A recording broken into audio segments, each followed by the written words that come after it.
Alors, je me suis rendu compte en faisant le montage que j'avais oublié de dire certaines choses à l'entrée et qu'en fait, la vidéo s'est coupée à la fin, qu'on a essayé de refilmer et ça ne s'est pas enregistré. Donc, Eloa, derrière chaque personne se cache une histoire et aujourd'hui, nous allons découvrir l'histoire d'Alison qui a fondé Bien-être au féminin, qui a un centre de bien-être basé à Tournai où on peut aller se faire masser. Ça c'est l'intro. Pour voir qui est resté jusqu'à la fin de la vidéo, je vais vous dévoiler un mot et il faudra mettre ce mot en commentaire. Est-ce que ça tourne? Ça tourne. C'est parti. Hello Ali. Hello. Comment vas-tu? Écoute, ça va, un peu stressée. C'est pas un exercice facile que tu me demandes de faire. Je suis stressée aussi. Bon, on va directement commencer dans le vif du sujet. Allons-y. Alors, sans me dire ton métier, qui es-tu? Alors, tu m'as dit Ali, de mon vrai prénom Alison. J'ai 32 ans. Et si je devais me présenter, je suis Gémeaux ascendant Sagittaire. Ça veut dire quoi? Ça veut dire la liberté. Ouais, c'est ce qui rime vraiment ma vie, la liberté, me sentir libre. Et donc, voilà un peu ma passion pour les voyages. J'aime beaucoup partir, découvrir le monde, mais aussi une nouvelle culture, de parler les langues. Et voilà. Avant de venir te voir, j'avais fait une story en disant que tu étais une amie qui m'inspirait beaucoup et que c'était pour ça que tu avais été entre guillemets une des élues de ma liste de personnes que j'avais envie justement interviewer. C'est pas le mot que j'aime le plus, mais entre guillemets une personne avec qui j'ai envie d'avoir une conversation, mais dévoilée entre guillemets au grand public sur les réseaux pour peut-être justement donner le courage aux autres d'aller aussi vers le rêve. C'est beau ce que tu dis. Merci. Et merci, parce que du coup, moi aussi, je te trouve inspirante. Ah, c'est gentil. On se redonne le compliment. Alors, je vais te poser une question et tu m'as dit que cette question-là, elle avait été genre, waouh, genre comment on se rappelle de qui on était il y a 10 ans. Elle m'a dit oui, on voit les questions à l'avance parce que moi, à la base, je voulais pas préparer forcément. Je voulais pas que les gens aient l'opportunité de préparer et que ce soit plutôt sur le vif. Et donc, pas forcément réfléchir, mais plutôt qu'est-ce qui me vient en premier quand je pose les questions que je pose, tu vois. C'est pour ça que je voulais pas trop t'envoyer les questions à l'avance. Mais apparemment, il faudrait que je le fasse quand même. Ouais, parce que c'est quand même déroutant. Il y a quand même pas mal de sujets que tu vas aborder. Et des fois, ça vient bousculer, trigger, tu vois, des petits trucs que tu penses avoir réglés, mais en fait, pas du tout. Ça tremble encore. Et du coup, les avoir lus à l'avance, même si j'ai clairement pas eu le temps de les préparer, j'ai juste survolé. Enfin, ça a déjà appuyé des petites blessures à l'intérieur. Alors, j'ai déjà eu des larmes aux yeux, alors s'il fallait en parler en vue du sujet comme ça, non, c'est quand même bien de les avoir à l'avance. Et puis même se remémorer qu'est-ce que je faisais il y a 10 ans. En fait, il y a tellement de choses qui se passent dans nos vies que il y a 10 ans, je faisais quoi? Ça t'aurait pris une vidéo de 5 heures minimum. Mais bon, sommairement, tu vois, il y a 10 ans, que faisais-tu? Où travaillais-tu? Où vivais-tu? Oui, ça c'est ta question. Ouais, c'est ma question. Alors, il y a 10 ans, on est en 2026, donc 2016. Eh ben, j'ai fini mes études. Je sors de la haute école. Alors, mon diplôme n'a rien à voir avec mon métier actuel. Donc, j'ai fait des études de tourisme, d'où ma liberté. Je me voyais parcourir le monde, ne jamais être en Belgique en fait. Hein. Et puis, donc je sors de l'école. Finalement, je veux pas chômer. Donc directement, je veux chercher du travail. Et dans la semaine de mon diplôme, je trouve du travail.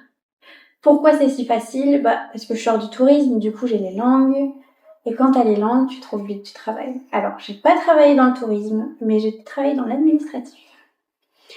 Et c'est là que tout a commencé. Okay. Pourquoi? Je me suis rendu compte ce que c'était le travail. Et je me suis dit, oh wesh, 45 ans comme ça va pas le faire du tout. Et c'est là que j'ai commencé à cogiter. Et il fallait que je trouve une solution. Je serais pas salariée toute ma vie. Enfin, je pense pas. Donc tu l'as su assez rapidement que c'était pas une voie que tu voulais suivre. Pas du tout. Ok. Et quel a été, entre guillemets, l'élément déclencheur au début de l'activité que tu as maintenant, justement? Genre, à quel moment tu t'es dit, je vais... Alors, je commence à travailler. Je vois tous les dérèglements de la société, en fait. Bon, la société là où on vit tous, mais aussi la société où je travaillais. Et en fait, 8h, 17h tous les jours, travailler pour un patron, avoir des ordres, demander pour avoir congé. Ma petite liberté, elle est où dans tout ça? Elle n'est plus là.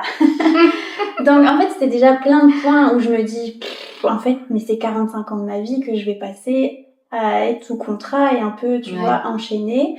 Et je me suis dit, il faut que je trouve une solution. Il faut que je travaille pour moi. Alors au début, jamais de la vie, je pensais que j'allais être indépendante à temps plein. Mais je me suis dit, bon, il faut que je fasse mes petits sous sur le côté. Qu'est-ce que je vais faire? J'ai plus envie de refaire d'études, je ressors de 3 ans, mais surtout, j'ai goûté au salaire.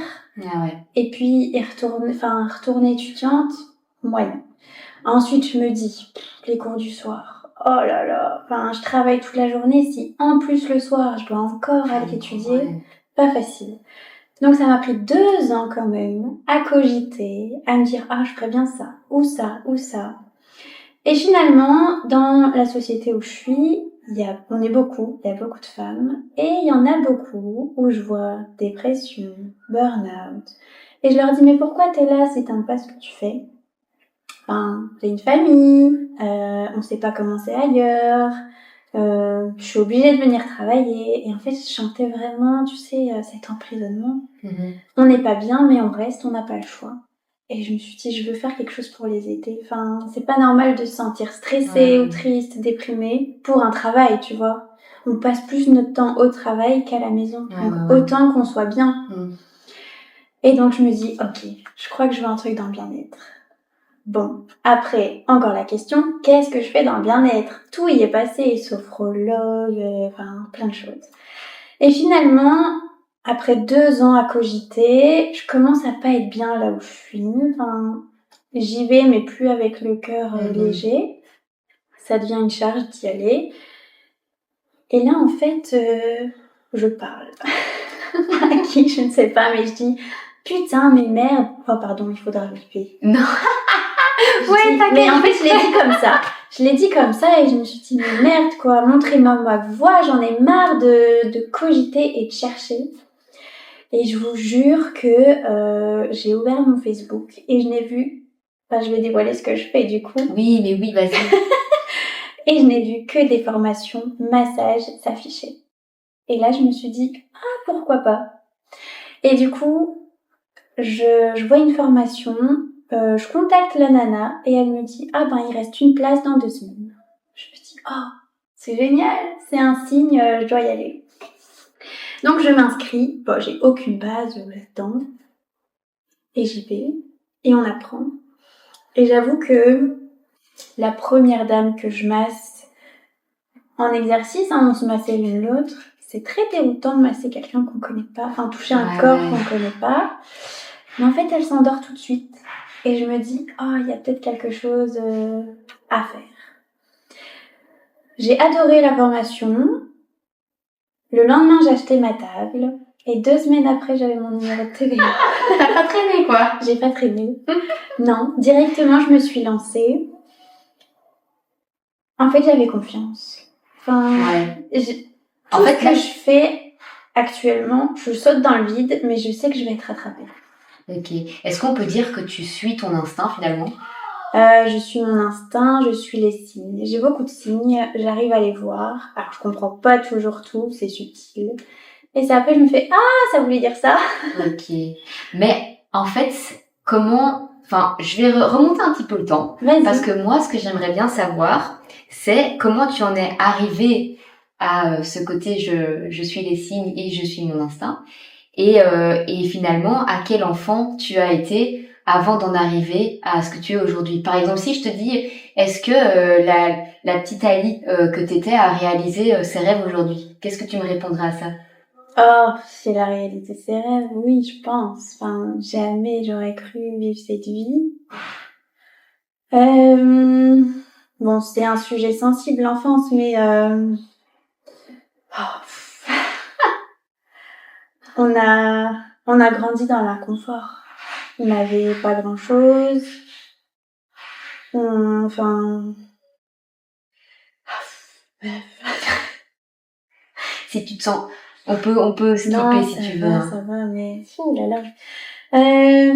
Donc on n'avait pas grand-chose. Enfin, c'est vrai que, en fait, j'ai toujours connu ma maman en dépression, et donc on a toujours vécu un peu, tu sais, on n'ouvrait pas les volets, il faisait noir à la maison. Et du coup, si elle est en dépression, elle travaille pas, donc c'est l'invalidité, donc c'est vivre avec les aides, et donc pas grand-chose. Enfin, tu sais, on sortait jamais, j'ai jamais eu de loisirs, j'aurais adoré faire de la danse quand j'étais petite, j'ai pas eu l'occasion de le faire.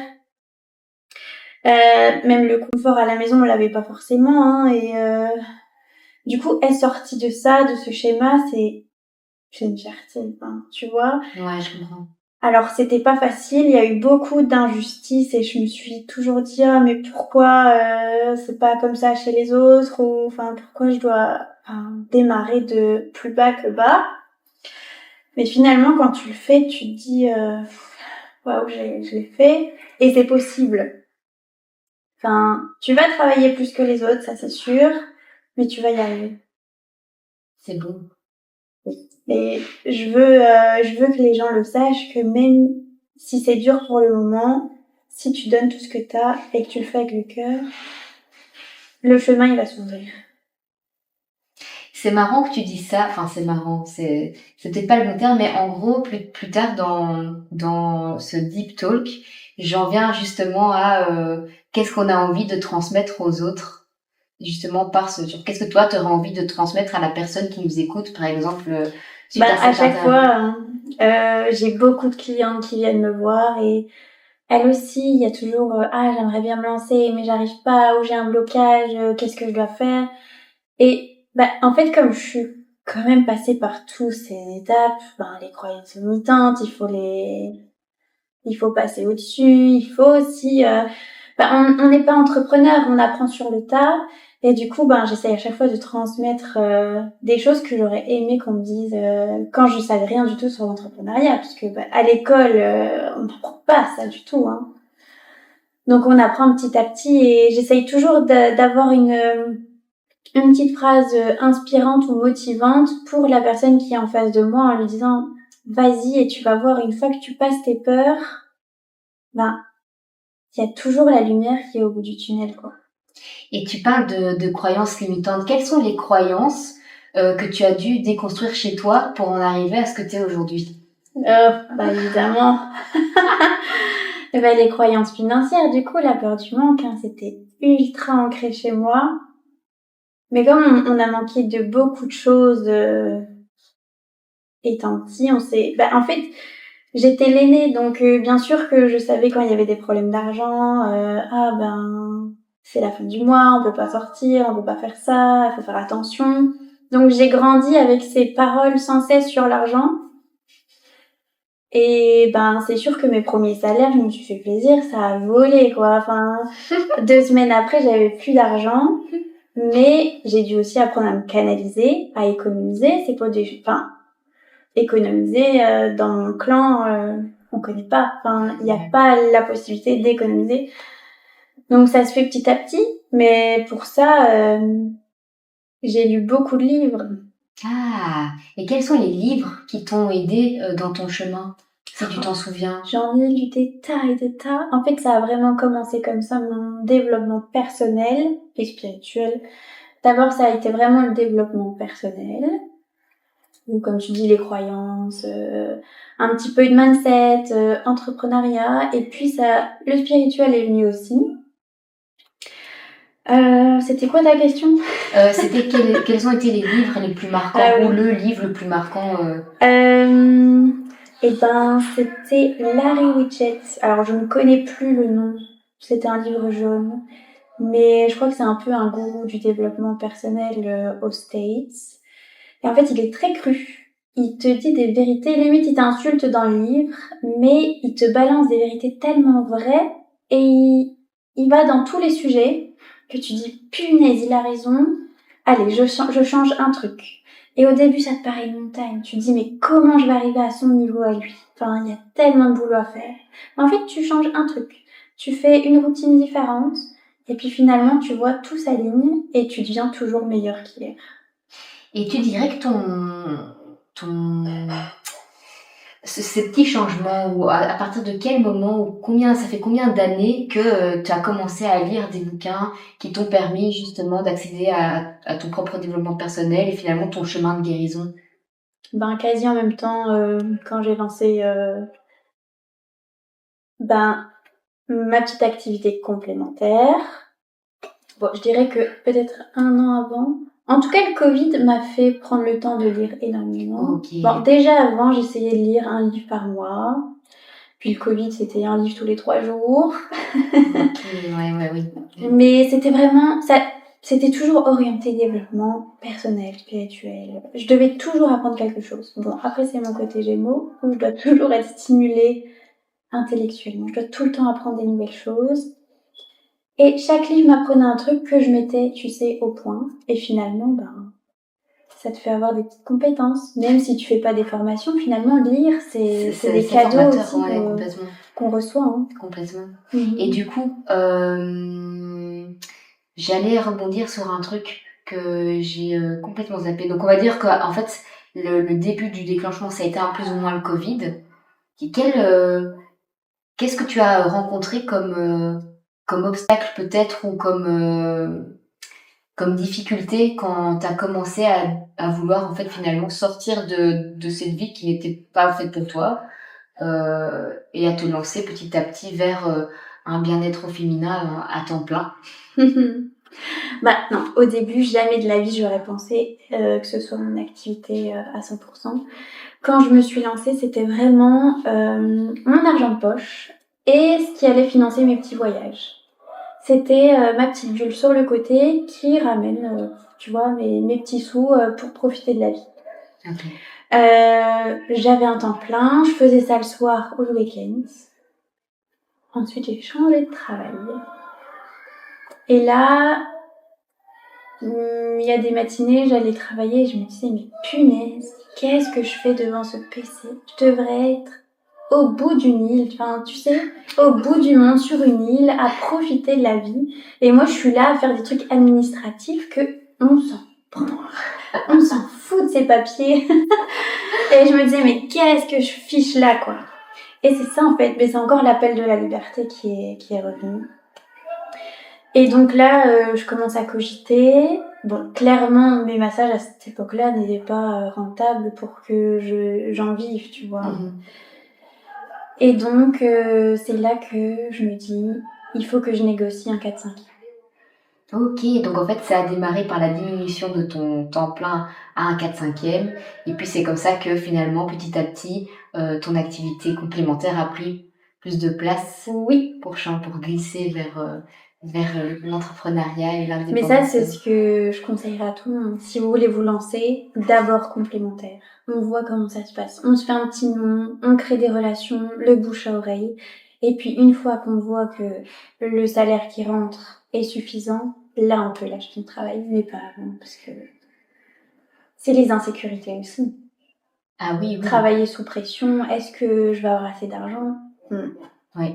Et donc, avant d'en arriver à ce step, qu'est-ce qu'il faut finalement transmuter dans ses croyances, justement? Parce que, allez, c'est peut-être sécurisant d'avoir du coup ce complémentaire et de se dire à un moment donné de pouvoir le lâcher, mais c'est pas parce qu'on le lâche qu'on a la certitude qu'on va pouvoir vivre de son temps plein. De son activité de temps plein. J'avais aucune idée de savoir si ça allait fonctionner. Mais comme je te dis, en fait, je veux pas de regrets dans ma vie.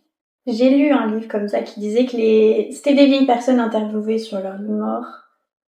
Et les regrets, c'est ça. Enfin, c'est la fin et se dire purée, oui, j'ai trop travaillé, ou j'ai pas fait ce que je voulais, ou j'ai pas assez voyagé, profité. Et en fait, je veux pas de regrets. Et même si ça marchait pas, je me disais tant pis, mais au moins j'aurais essayé. Ouais, ok. Ouais.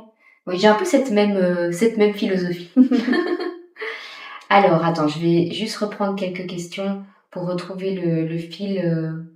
Parce que comme je suis aussi un peu stressée pour cette première édition, j'ai pas toutes mes idées. Voilà, voilà.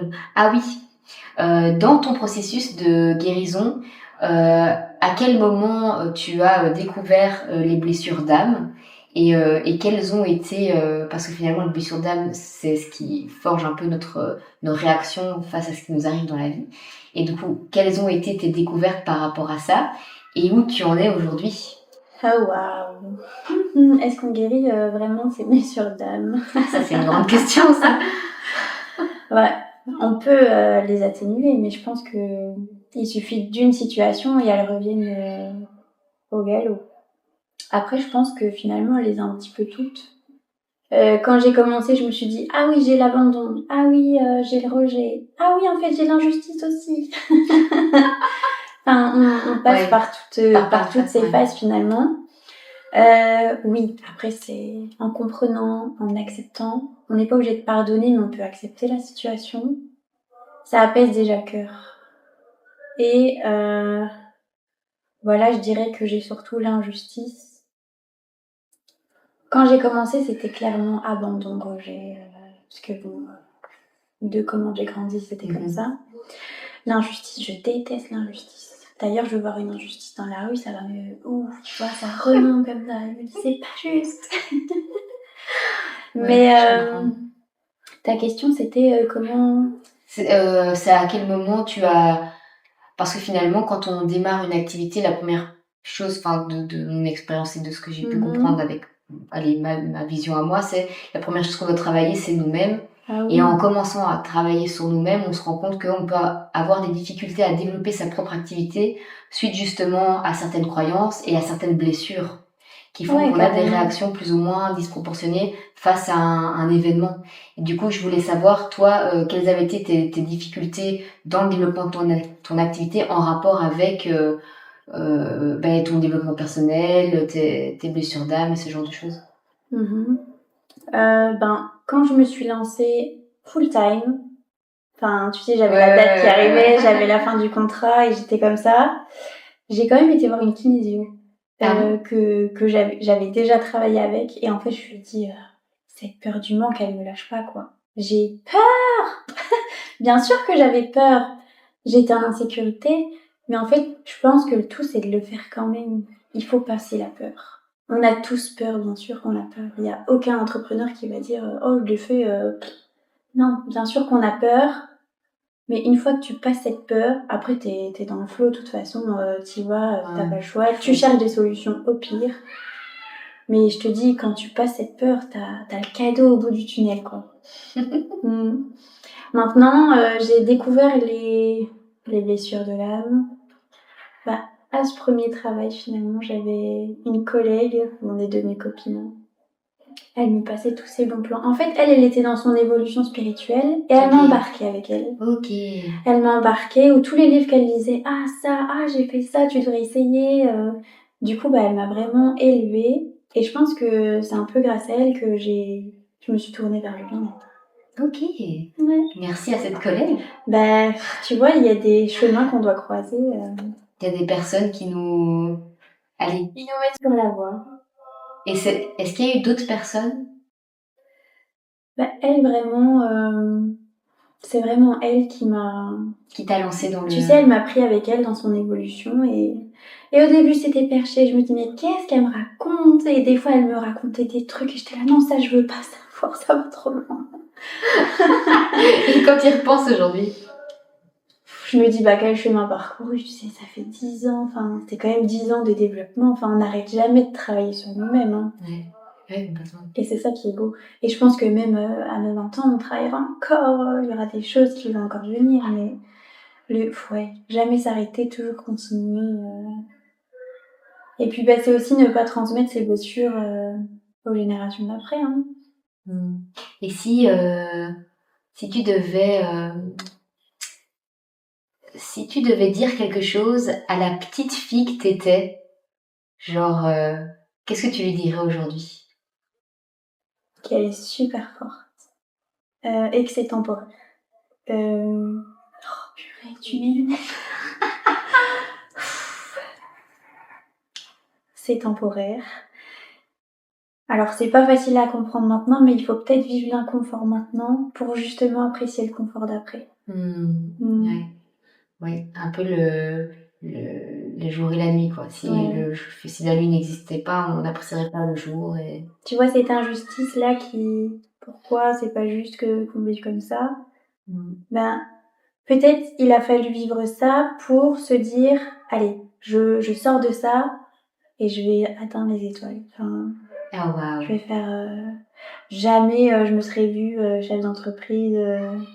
Mais je sentais que j'allais avoir un métier à responsabilité. Enfin, je savais que j'avais la niaque, tu vois, que j'allais aller le chercher. Je savais pas quoi. Plus t'attendais, quoi. Tu savais que plus t'attendais. Ouais. Je savais que j'allais sortir du schéma. Mais ouais, non. Juste patience, ça arrive. Et est-ce que tu aurais envie de partager avec nous un rêve qui n'est peut-être pas encore réalisé, mais qui est sur la voie ou quelque chose... Ben, je t'avoue que ce que je vis déjà maintenant, c'est clairement un rêve.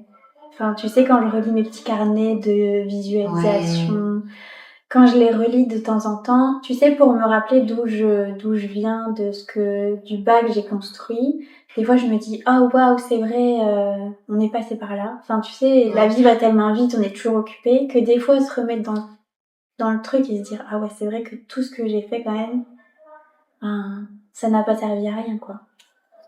J'ai encore oublié ta question. Ah oui, c'était un rêve, oui. Et du coup, ben, en fait, tout ce que j'écrivais, je le vis maintenant. Ah, c'est merveilleux, ça. Donc, tous les matins, je te le dis souvent, hein, mais je suis dans ma voiture, je viens travailler. Gratitude! Et purée, je suis le cœur débordant et je me dis, oh, je vais travailler. Alors oui, je vais travailler. Les gens ils diraient, oh putain, je vais travailler. Mais je suis contente d'aller travailler. Et en fait, ces clientes, elles m'ont choisi, elles choisissent l'institut et je me dis, c'est incroyable. Et elles te choisissent finalement, du coup. C'est incroyable. Du coup, c'est de la chance. Enfin, je me sens chanceuse. Et je te jure que les petites phrases que j'écrivais à l'époque me paraissaient tellement, tu sais, un rêve. Que le vivre maintenant, je me dis, c'est fou quand même. Et ça a l'air facile. Mais à l'époque, c'était insurmontable. Ouais. Ah oui, complètement. Ouais. Mmh. Si,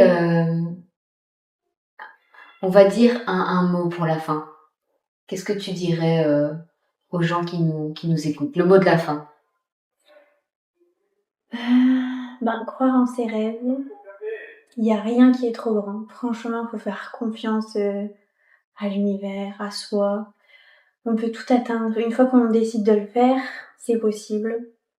Et toujours passer cette peur. Parce que le cadeau, je vous jure, il est au bout du tunnel. Dès qu'on fait un pas dans cette peur, on est directement, tu sais, rattrapé. Enfin, je sais pas, c'est magique, mais...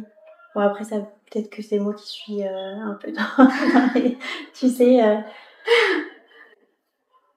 Et puis même demander, vous recevrez, parce que tout ce que je fais, c'est ça. Je demande et je reçois.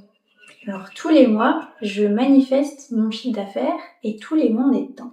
Waouh. C'est incroyable. Parce que tu es alignée finalement avec... Mais après, c'est ça. C'est ça qu'il faut comprendre. C'est une question de vibration aussi. Mais comme je suis dans la gratitude, tu vibres haut et tu reçois ce que tu demandes. Enfin, ouais. Merci beaucoup pour ton temps. Bah, merci pour ta confiance aussi. Parce que moi aussi, je vais avoir du mal à appuyer sur... tu sais, le bouton quand tu vas mettre en ligne, quoi. Ouais, parce que c'est une sortie de zone de confort. Hein. Et puis c'est être vulnérable face à des gens, finalement on ne sait pas qui va regarder. Exactement. Et autant on va partager ta vulnérabilité, et puis autant moi je suis pas comment on dit ça, tu sais, les personnes qui interviewent, je suis pas journaliste, et donc peut-être que j'ai fait des erreurs dans notre échange, j'en sais trop rien, mais en attendant il est ce qu'il est. et il va être posté. Oh Et du coup, c'est une sortie de zone de confort pour toutes les deux. Donc, merci beaucoup pour votre écoute. Soyez indulgents, c'est la première. Je me suis rendu compte aussi que les micros en fait ne fonctionnaient pas. Ça joue un peu sur mon côté perfectionniste. La moi d'avant n'aurait pas posté. La moi d'aujourd'hui va poster même si c'est pas parfait. Et alors n'hésitez pas à nous soutenir, liker, commenter, partager parce qu'il va y avoir d'autres personnes qui sont déjà programmées et qui ont un parcours et une histoire tout aussi intéressante que celle d'Ali. Là-dessus, je vous fais des bisous et je vous dis encore une fois merci d'avoir regardé la vidéo et d'être resté jusqu'à la fin. Je vous fais des bisous. Le mot c'est la première. Voilà. Commentez la première. Comme ça, je vois qui sont les vrais qui sont restés jusqu'à la fin.